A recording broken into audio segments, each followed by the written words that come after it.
سید پور کا جن اور نیلم مری میں موجود تھے۔ سید پور کے جن نے اس مرتبہ کسی ہوٹل کا رخ کرنے کی بجائے ایک ایسے بنگلے کا رخ کیا تھا جو ایک خوبصورت مقام پر اور بالکل الگ تھلگ تھا۔ یہ بنگلہ کراچی کے ایک بزنس مین کا تھا جو اس وقت خالی پڑا تھا۔ یہ بنگلہ سارا سال خالی ہی رہتا تھا۔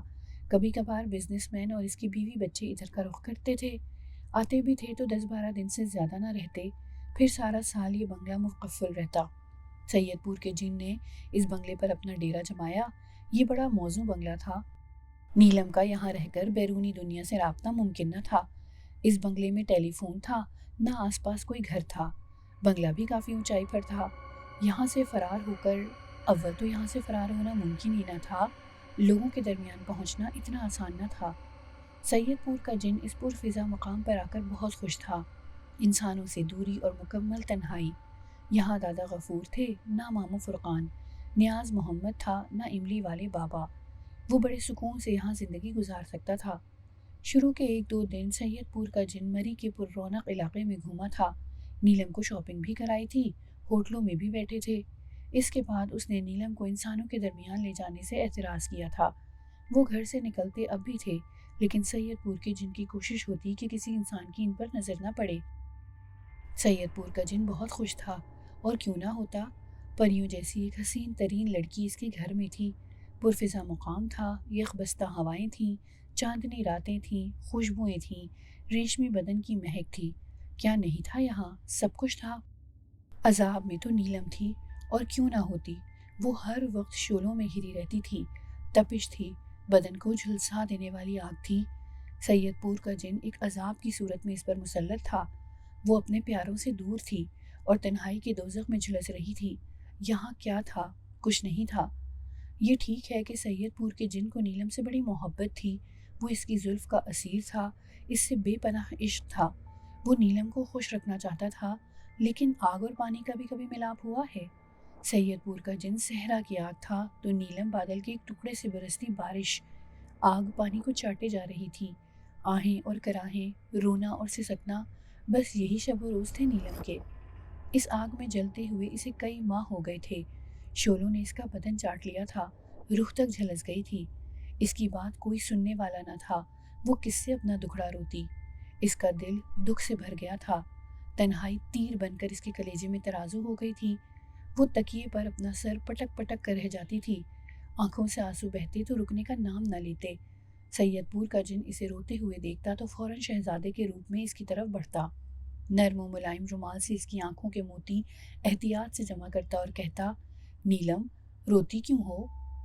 نیلم روئے نہیں تو اور کیا کرے؟ نیلم اپنا خوبصورت چہرہ نرم و ملائم تکیے میں چھپا لیتی۔ تمہیں کیا دکھ ہے؟ سید پور کا جن انجان بن کر پوچھتا۔ تم نہیں جانتے قرل کہ مجھے کیا دکھ ہے؟ جانتے ہوئے بھی انجان بنتے ہو، یہ سنگدلی کی انتہا ہے۔ وہ غصے سے کہتی، تم مجھ پر حکومت کرتی ہو، میرے دل پر راج کرتی ہو، جو کہتی ہو وہ ایک لمحے میں ہو جاتا ہے۔ میں نے دنیا کی بیش قیمت ہیرے جواہرات تمہارے قدموں میں ڈال دیے ہیں، تمہاری ہر فرمائش کو میں نے حکم سمجھ کر پورا کیا ہے، اور مجھ سے کیا چاہتی ہو؟ سید پور کے جن نے اس کی زلفوں میں انگلی پھیرتے ہوئے کہا، مجھے نہیں چاہیے تمہارے ہیرے جواہرات۔ میں نے تمہیں ہیرے جواہرات ہی نہیں دیے، تمہیں محبت بھی دی ہے۔ تم نے محبت دی نہیں، تم نے کسی کی محبت چھینی ہے۔ نیلم نے اپنی آنسو بھری آنکھوں سے دیکھا، اسے بھول جاؤ، اسے اب تم زندگی بھر نہ پا سکو گی۔ قرل، کیا میں ہمیشہ تمہاری قید میں رہوں گی؟ کیا میں کبھی آزاد نہ ہو سکوں گی؟ نہیں، کبھی نہیں۔ سید پور کے جن نے دو ٹوک لہجے میں کہا، میں مر جاؤں گی، مر کر بھی چین نہ پا سکوں گی۔ وہ ہنسا، کیا تم نے میری روح کو بھی خرید لیا ہے؟ وہ اداسی سے کہتی، ہاں، ایسا ہی سمجھو۔ ان دونوں کے درمیان اسی طرح کی گفتگو جاری رہتی، نہ وہ کچھ سمجھتی، نہ وہ کچھ اسے سمجھا پاتا۔ وہ دریا کے دو کنارے تھے جو کبھی آپس میں نہ ملتے، لیکن اس آگ کے دریا میں آگ نے کناروں کو ملا رکھا تھا۔ یہاں سے وہاں تک آگ پھیلی ہوئی تھی، ہر طرف آگ لگی ہوئی تھی۔ لاہور میں نیلم کے والدین واجدہ اور فیاض اس آگ میں جل رہے تھے تو کراچی میں اکبر اس آگ میں تپ رہا تھا۔ کواڑ کے پیچھے لکھی ہوئی تحریر 3 ماہ بعد خاصی دھندلی ہو گئی تھی، لیکن ابھی تک موجود تھی۔ وہ باتھ روم میں جا کر گھنٹوں اس تحریر کو دیکھتا رہتا۔ اکبر، میں تمہاری ہوں، مجھے بھول نہ جانا۔ ان لفظوں کو دیکھتے دیکھتے اس کی آنکھیں پتھرا گئی تھیں۔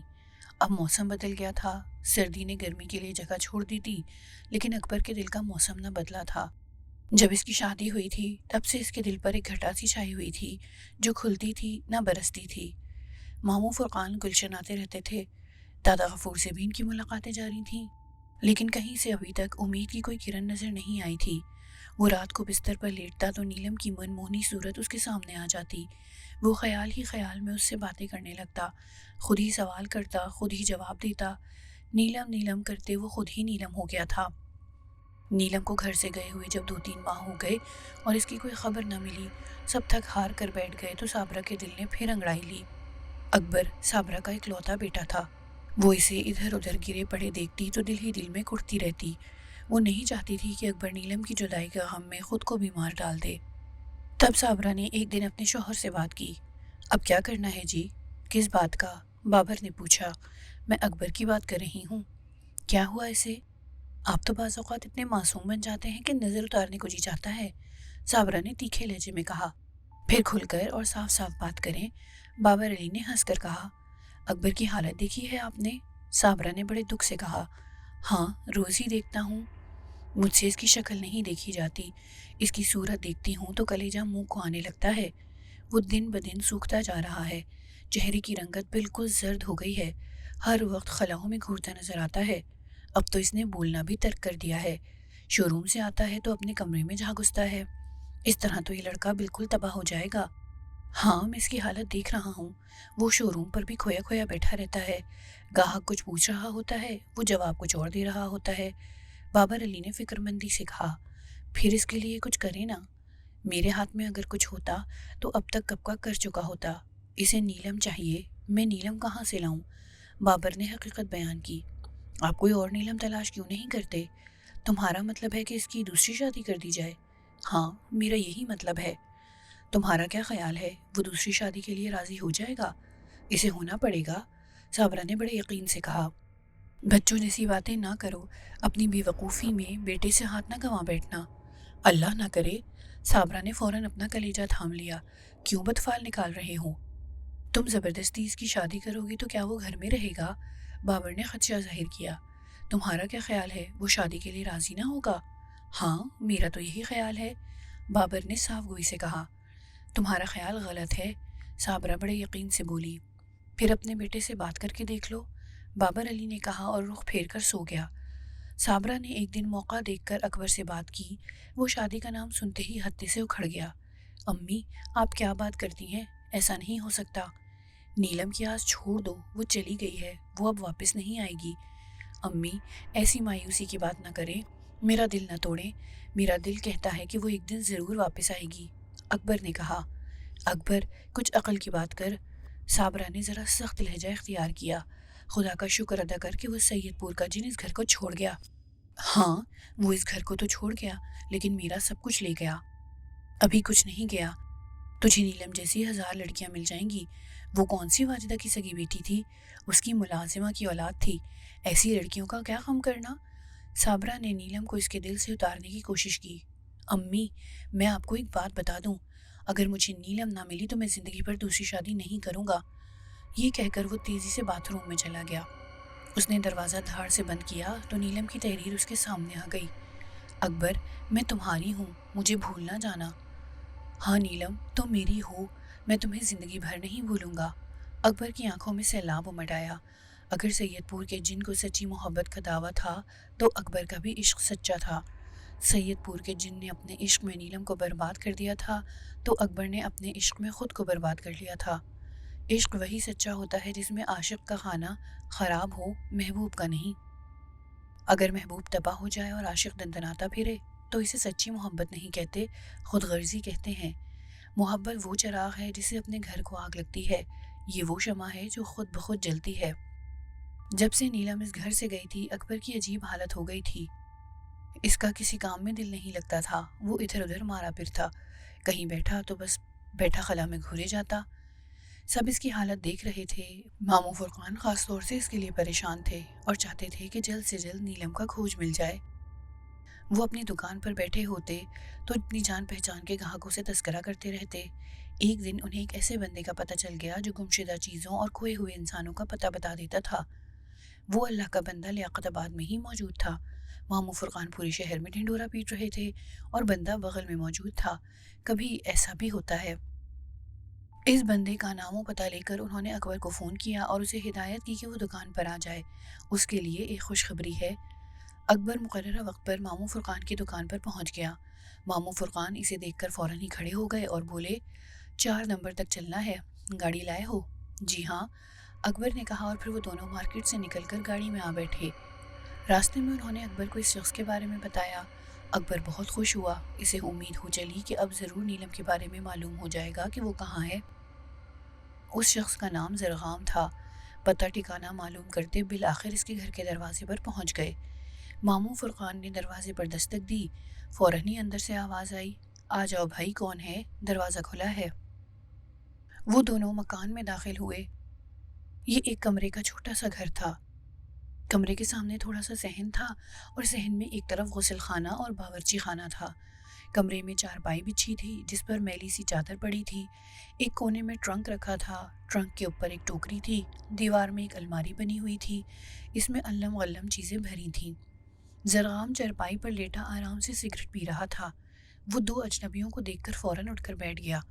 اکبر کو اس شخص کو دیکھ کر بڑی مایوسی ہوئی۔ وہ ایک اول جلول سا بندہ تھا۔ اسے خود اپنا نام و نشان معلوم نہ تھا، وہ بھلا کسی اور کو کیا پتہ بتائے گا؟ کیسے آنا ہوا؟ اس نے اپنی چھوٹی چھوٹی مگر تیز آنکھوں سے دونوں کو باری باری دیکھا۔ ہم جی ایک گمشدہ لڑکی کا پتہ معلوم کرنے آئے ہیں۔ اچھا، اس نے ایک عجب سے انداز میں کہا۔ وہ ایک دبلا پتلا آدمی تھا۔ اس کے بال لمبے لمبے تھے۔ وہ چارپائی سے ایک جھٹکے سے اٹھا، الماری کے سامنے کھڑا ہوا، پھر اس نے ایک ڈبے میں ہاتھ ڈال کر کوئی چیز نکالی، اور جب وہ ان کی طرف مڑا تو وہ دیکھ کر حیران رہ گئے کہ اس کے ہاتھ میں ایک لمبے پھل کا چاقو تھا اور اس کی چھوٹی چھوٹی آنکھوں میں ایک خاص چمک تھی۔ یہ خطرناک چاقو تھا۔ ماموں فرقان کی سمجھ میں نہ آیا کہ اس کی اس حرکت کا کیا مطلب ہے۔ وہ اس وقت دکان سے آ رہے تھے۔ ان کی جیب میں اس وقت اچھا خاصا کیش تھا۔ ایک لمحے کو ان کے پسینے چھوٹ گئے۔ اکبر کو وہ شخص صورت سے ہی چرسی لگا تھا۔ اس کے ہاتھ میں چاقو دیکھ کر یقین ہو گیا کہ وہ غلط پھنس گئے ہیں۔ کسی نے ماموں فرقان کو کسی غلط آدمی کا پتہ بتا دیا ہے۔ ابھی وہ دونوں ایک دوسرے کی شکل ہی دیکھ رہے تھے اور سوچ رہے تھے کہ کیا کریں۔ اتنے میں زرغام نے چاقو کے اشارے سے دونوں کو بیٹھنے کو کہا۔ آپ لوگ کھڑے کیوں ہیں؟ چارپائی پر بیٹھ جائیں۔ زرغام کی آواز میں کوئی بات نہ تھی جس سے غلط عزائم کا اندازہ ہوتا۔ اس کے لہجے سے خلوص جھانک رہا تھا۔ وہ دونوں نہ چاہتے ہوئے بھی اس میلی چادر پر بیٹھ گئے جو کمرے کی واحد چارپائی پر بچھی ہوئی تھی۔ زرغام نے ٹرنک سے ٹوکری اٹھا کر نیچے زمین پر رکھی اور خود ٹین کے بکس پر بیٹھ گیا۔ پھر اس نے ایک عجیب حرکت کی۔ اس نے چاقو کی نوک کو ہتھیلی کے نیچے کلائی پر رکھ دیا۔ کلائی پر جہاں اس نے چاقو کی نوک گاڑی وہاں موٹے موٹے دانے ابھرے ہوئے تھے۔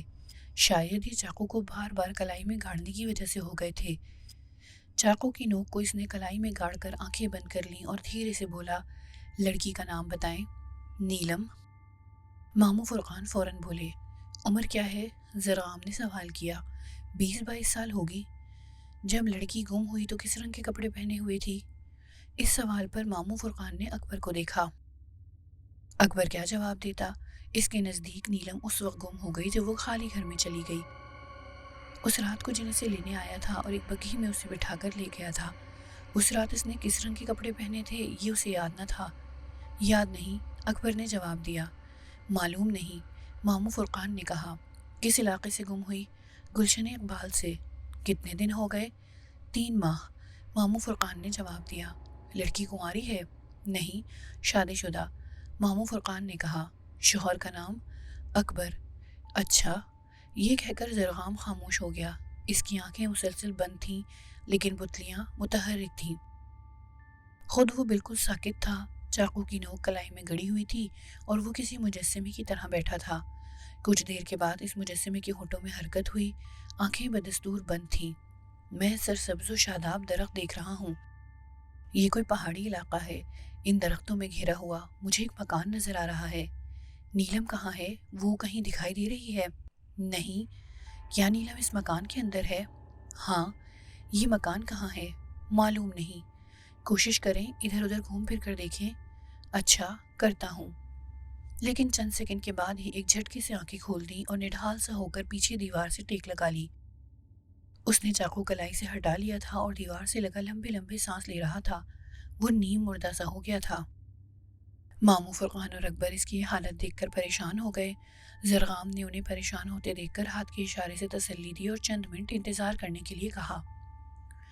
اکبر نے صحن میں گھڑونچی پر رکھے ہوئے مٹکے سے ایک گلاس پانی نکالا اور زرغام کو دیا، لیکن زرغام نے ہاتھ کے اشارے سے فوراً گلاس اس کے سامنے سے ہٹانے کے لیے کہا۔ کیوں؟ اکبر نے تعجب سے کہا۔ پانی پی لیں، آپ کی طبیعت ٹھیک ہو جائے گی۔ اگر میں نے پانی پیا تو مر جاؤں گا، زرغام نے ٹھہر ٹھہر کر کہا۔ یہ سن کر اکبر فوراً پانی کا گلاس باہر مٹکے کے پاس رکھایا۔ تھوڑی دیر بعد زرغام کی حالت خود بخود سنبھل گئی۔ دیوار سے ہٹ کر وہ سیدھا ہو کر بیٹھ گیا۔ کھلا ہوا چاقو اس کے ہاتھ میں تھا۔ وہ چاقو اس نے الماری کے خانے میں اچھال دیا۔ پھر وہ ٹرنک پر اپنی گردن گھٹنوں میں دے کر بیٹھ گیا اور ہاتھ گھٹنوں کے گرد لپیٹ لیے۔ اس کی پیشانی پر بل پڑے ہوئے تھے اور آنکھوں میں جیسے چمک نہ تھی، ویران اور اداس آنکھیں۔ اب آپ کی طبیعت کیسی ہے؟ میں ٹھیک ہوں۔ آپ کو کیا ہوا تھا؟ ہر عمل کے بعد میں اسی طرح نڈھال ہو جاتا ہوں، یہ معمول کی بات ہے۔ میرے جسم سے جیسے جان سی نکل جاتی ہے، یہ اسی لیے یہ عمل میں بہت کم کرتا ہوں۔ آپ لوگوں کے چہروں پر پریشانی اور شرافت دیکھ کر میں یہ عمل کرنے کے لیے فوراً راضی ہو گیا۔ پھر معاملہ لڑکی کا بھی تھا، مجھے نہیں معلوم کہ آپ کو میرا کس نے پتہ بتایا تھا۔ خیر جس نے بھی بتایا ہو، اس علاقے کا بچہ مجھے جانتا ہے۔ اس نے پتے کے ساتھ یہ ضرور بتایا ہوگا کہ میں اس عمل کے 250 روپے لیتا ہوں۔ ہم 250 کی جگہ 500 روپے دیں گے، بلکہ ابھی لے لیجئے، بس ہمیں نیلم کا پتہ بتا دیجئے۔ ماموں فرقان نے جیب سے ایک 500 کا نوٹ نکال کر ادب سے اس کے سامنے پیش کیا، لیکن زرغام جس طرح بیٹھا تھا ویسے ہی بیٹھا رہا۔ اس نے نوٹ پکڑنے کے لیے ہاتھ آگے نہ بڑھایا۔ میں 250 روپے ہی لوں گا، لیکن یہ پیسے میں اس وقت لوں گا جب آپ کا کام ہو جائے گا۔ ابھی آپ کا کام نہیں ہوا ہے، میں ناکام ہو گیا ہوں۔ ویسے ایسا میرے ساتھ آج تک نہیں ہوا۔ آپ لوگ بتائیں کہ معاملہ کیا ہے؟ وہ لڑکی کیا نام بتایا تھا اس کا؟ ہاں نیلم، وہ کن حالات میں گھر سے گئی ہے؟ بس یہ حالات نہ پوچھیں۔ ماموں فرقان نے گہرا اور ٹھنڈا سانس لیا اور اداس ہو کر بولے، اس کم وقت نے ہماری زندگی اجیرن کر دی ہے۔ وہ ایسا اس کے پیچھے پڑا ہے کہ کسی طرح اس کا پیچھا چھوڑتا ہی نہیں۔ اس کے لیے ہم نے کیسے کیسے جتن نہ کیے۔ خود میں قبرستان میں جا کر اس کے لیے عمل کر چکا ہوں، لیکن فائدہ کوئی نہ ہوا۔ کوئی آسیب ہے؟ آسیب نہیں، کوئی آسیب ہوتا تو کب کا جل مرا ہوتا۔ وہ ایک جن ہے، بڑا زبردست جن، کسی کے قابو میں نہیں آتا۔ اب تک تو وہ لڑکی کے ساتھ گلشن والے گھر میں مقیم تھا، لیکن اب وہ وہاں سے بھی غائب ہو گیا ہے، ساتھ میں لڑکی کو بھی لے گیا ہے۔ زرغام نے اپنی مردہ آنکھوں سے فرقان کو دیکھا۔ تو یہ بات ہے، تبھی تو میں کہوں کہ یہ جھٹکے مجھے کیوں لگ رہے ہیں۔ خیر کوئی بات نہیں، آپ لوگ کل اسی وقت آ جائیں، میں رات کو کچھ کارروائی کرتا ہوں۔ کل آپ لوگ جب آئیں گے تو میرے ہاتھ میں نیلم کا پتہ ہوگا۔ آپ لوگ پریشان نہ ہوں اور اس نوٹ کو اپنی جیب میں ڈال لیں۔ جن بزرگ نے مجھے یہ علم عطا کیا ہے، اس نے ہدایت کی تھی کہ بغیر کام کیے پیسے نہ لینا۔ ماموں فرقان نے 500 کا نوٹ اپنی جیب میں ڈال لیا اور ممنونیت سے اس کی طرف دیکھتے ہوئے کھڑے ہو گئے۔ اچھا جناب، کل حاضر ہوں گے، یہ کہہ کر وہ دونوں اس مکان سے باہر آ گئے۔ عجیب شخص ہے، اکبر نے کہا۔ ہاں بہت عجیب ہے، ماموں فرقان نے اس کی تائید کی۔ دوسرے دن جب وہ دونوں مقررہ وقت پر زرغام کے گھر پہنچے تو دروازہ بند تھا۔ ماموں فرقان نے آہستہ سے دروازہ بجایا، لیکن اندر سے کوئی جواب نہ آیا۔ ماموں فرقان نے تب دروازے کو آہستہ سے اندر کی طرف دھکیلا۔ دروازہ اندر سے بند نہ تھا، وہ فوراً کھل گیا۔ ماموں فرقان نے اندر جھانک کر دیکھا تو زرغام چارپائی پر لیٹا نظر آیا۔ وہ دونوں اندر داخل ہو گئے۔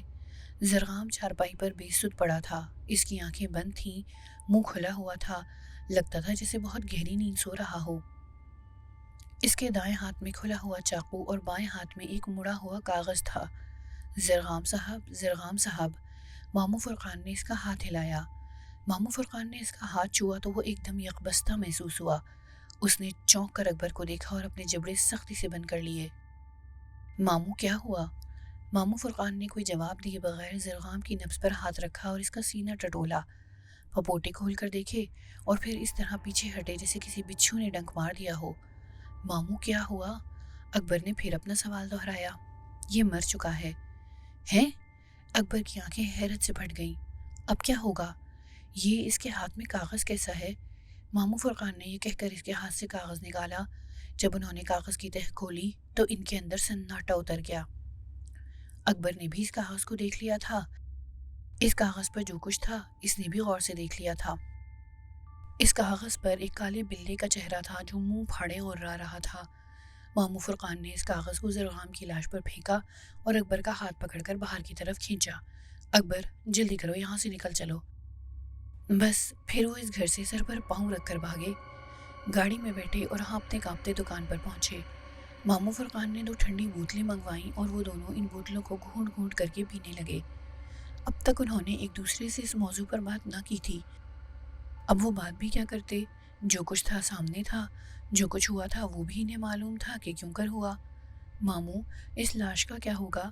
اکبر نے رازداری سے پوچھا۔ کوئی محلے والا دیکھ لے گا اور اس طرح اسے قبرستان پہنچا دیا جائے گا۔ لیکن ماموں، یہ کیا ضروری ہے کہ کوئی پڑوس کا آدمی ضرور اس کے گھر پہنچے؟